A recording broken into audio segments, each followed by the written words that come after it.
Robert Louis Stevenson. Treasure Island. Chapter 27. Pieces of 8. Because the ship was leaning, the masts hung far out over the water. From my place on the cross trees, I had nothing under me except the surface of the bay. Hans, who was not so high, was closer to the ship and fell between me and the side. He came up once in foam and blood, and then he sank again for good. When the water became calm, I could see him lying in a heap on the clean, bright sand in the shadow of the ship's side. 1 or 2 fish swam quickly past his body. Sometimes, when the water moved, he seemed to move a little, as if he was trying to get up. But he was truly dead, because he was both shot and drowned. He became food for fish in the same place where he had planned to kill me. As soon as I was sure of this, I began to feel sick, weak, and afraid. The hot blood was running down my back and chest. The knife, where it had fixed my shoulder to the mast, felt like a hot iron. But it was not these real pains that troubled me most, because I felt I could bear them without complaining.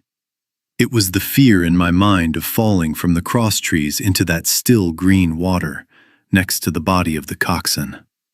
I held on with both hands until my nails hurt, and I closed my eyes as if to hide the danger. Slowly, my mind became clear again, my heartbeat became calmer, and I was in control of myself again. My first thought was to pull out the knife, but it was stuck too hard, or I was too afraid, and I stopped with a strong shiver. Strangely, that shiver helped me. The knife had almost missed me completely. It was holding me only by a small piece of skin, and the shiver tore it free. The blood ran faster, of course, but I was free again, and only held to the mast by my coat and shirt. I tore these free with a quick movement, and then I climbed back to the deck by the starboard ropes. I would not, for anything in the world, go again onto the port side ropes, because Israel had just fallen from there. I went below and did what I could for my wound. It hurt a lot and still bled, but it was not deep or dangerous. It also did not hurt much when I used my arm. Then I looked around, and because the ship was now, in a way, mine, I began to think about removing its last passenger, the dead man, O'Brien. He had fallen, as I have said, against the side of the ship, where he lay like a horrible, awkward puppet, as big as a real man, but very different from a living person in color and beauty. In that position, I could easily deal with him, and because I was now used to terrible adventures and almost no longer afraid of the dead, I took him by the waist as if he were a sack of flour, and with one strong push, threw him overboard. He fell into the water with a loud splash. The red cap came off and stayed floating on the surface. When the water became calm again, I could see him and Israel lying next to each other, both moving a little with the shaking water. O'Brien, although still quite young, was very bald. There he lay, with his bald head on the knees of the man who had killed him, and small fish swimming back and forth over both of them. I was now alone on the ship. The tide had just changed direction. The sun was very close to setting, so the shadow of the pine trees on the western shore already reached across the anchorage and made patterns on the deck. The evening wind had started. Although it was partly blocked by the hill with 2 peaks in the east, the ropes began to make a soft singing sound, and the loose sails moved and rattled. I began to see that the ship was in danger. I quickly lowered the front sails and brought them down onto the deck. But the mainsail was more difficult. When the ship leaned, the long pole had swung out, and the end of it and part of the sail were even under the water. I thought this made the situation more dangerous, but the pressure was so strong that I was almost afraid to touch it. At last, I took my knife and cut the ropes. The top of the sail fell at once. A large piece of loose sail spread wide on the water, and even though I pulled as much as I could not move the rope below. That was all I could do. For the rest, the Hispaniola had to trust to luck, just like me. By this time, the whole anchorage was in shadow. I remember the last rays of the sun shining through a gap in the trees and lighting the plants on the wreck like jewels. It began to feel cold. The tide was quickly going out to sea, and the ship leaned more and more onto its side. I moved forward and looked over the edge. It seemed shallow enough. Holding the cut rope with both hands for safety, I slowly dropped into the water. The water only reached my waist. The sand was firm and had small wave marks.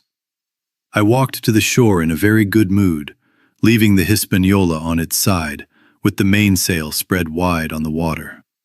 At about the same time, the sun went down completely, and the wind made a low sound in the dark among the moving pine trees.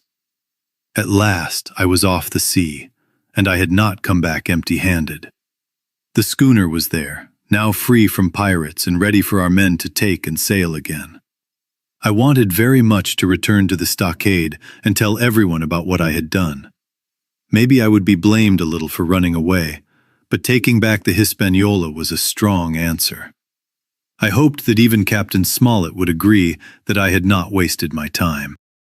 Thinking this, and feeling very happy, I started to go back home to the blockhouse and my friends. I remembered that the most eastern river that flows into Captain Kidd's anchorage comes from the hill with two peaks on my left. I turned in that direction so I could cross the stream while it was still small. The forest was quite open, and as I followed the lower parts of the hills, I soon went around the hill. Not long after, I walked through the stream, and the water reached halfway up my calves. This brought me near the place where I had met Ben Gunn, the Maroon. I walked more carefully and watched all around me. It was almost completely dark now. As I came into the space between the two peaks, I saw a moving light in the sky. I thought it was the island man cooking his supper over a big fire, but I wondered why he was so careless. If I could see this light, maybe Silver could see it too from his camp in the marshes by the shore. Slowly the night became darker. It was hard to find my way, even roughly, toward my goal. The hill with two peaks behind me and the spyglass hill on my right became harder and harder to see. There were only a few pale stars. In the low ground where I walked, I often tripped over bushes and fell into sandy holes. Suddenly, a kind of light appeared around me. I looked up. A pale light from the moon had reached the top of the spyglass hill. Soon after, I saw something wide and silver moving low behind the trees, and I knew the moon had risen. With this light to help me, I quickly finished the rest of my journey. Sometimes I walked, sometimes I ran, and I came closer and closer to the stockade. But when I started to go through the small wood in front of it, I was careful again. I slowed down and moved quietly. It would have been a bad end to my adventure if my own friends shot me by mistake. The moon was rising higher and higher. Its light began to fall in bright patches through the more open parts of the forest. Right in front of me, I saw another kind of light among the trees. It was red and hot, and sometimes it became a little darker, like the glowing remains of a fire. I could not think what it could be. At last I came to the edge of the clearing. The western side was already bright in the moonlight. The rest, and the blockhouse itself, was still in deep shadow, with long silver lines of light. On the other side of the house, a large fire had burned down to red embers. It gave a steady red light, very different from the soft, pale moonlight. There was no person moving, and no sound except the wind. I stopped, full of surprise and maybe a little fear. We did not usually make big fires. In fact, by the captain's orders, we used little firewood. I began to fear that something bad had happened while I was away. I moved quietly around the eastern side, staying in the shadow. At a good place, where it was darkest, I crossed the fence. To be extra careful, I got on my hands and knees and crawled silently toward the corner of the house. As I got closer, my heart suddenly felt much lighter. It is not a pleasant sound, and I have often complained about it, but at that moment, it was like music to hear my friends snoring loudly and peacefully. Even the watchman's sea call, that beautiful "all's well," could not sound more comforting to me. At the same time, one thing was clear. They were keeping a very bad watch. If it had been Silver and his men coming quietly toward them, none of them would have lived to see morning. That was because the captain was wounded, I thought. And again, I blamed myself for leaving them in danger with so few men to stand guard. By now I had reached the door and stood up. Inside it was completely dark, so I could see nothing. I could only hear the steady sound of people snoring and a small, strange noise, like something moving or tapping, which I could not explain. With my arms stretched out in front of me, I walked slowly inside. I planned to lie down in my place and enjoy their surprise when they found me there in the morning. My foot touched something soft. It was a sleeping man's leg. He moved and made a sound, but he did not wake up. Then suddenly a sharp voice cried out of the darkness. "Pieces of 8! Pieces of 8! Pieces of 8! Pieces of 8! Pieces of 8!" It went on again and again, without stopping, like the sound of a small machine. It was Silver's green parrot, Captain Flint. She was the one I had heard tapping at the wood. She was keeping better watch than any person, and now announced my arrival with her annoying cry. I had no time to react.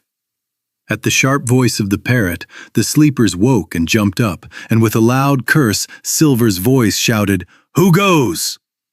I turned to run, hit one person hard, pulled back, and then ran straight into the arms of another man, who caught me and held me tightly.